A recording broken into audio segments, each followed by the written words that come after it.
Ferdinando Russo.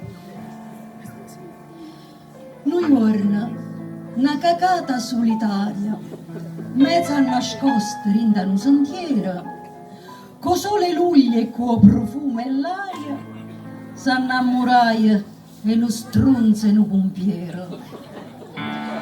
Essa era donna a concia e picciorella, essa era nero, grosso, fresco.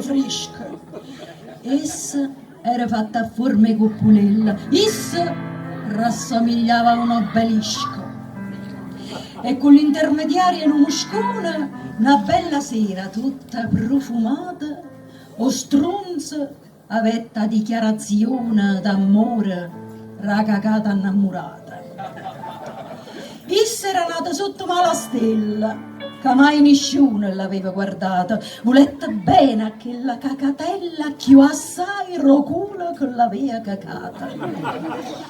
Ma stavano lontana, e sulla luna, e sulle prete, e sulle frasche verde, sapevano i tormenta una a una che li due sperduto piezza e merda.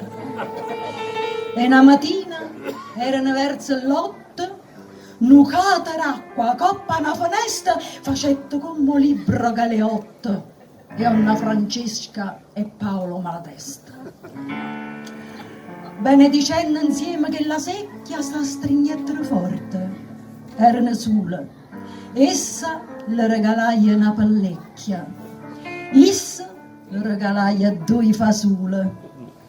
Chiane sciuliano rindall'acqua liscia con un corteo moschilli in to sentiero, sotto sole, a cacate stiratrice, sommaratai costrunzero puntiera. E in viaggio e nozze stettero abbracciate, mezzo a due piezze cantere scassate. Brava!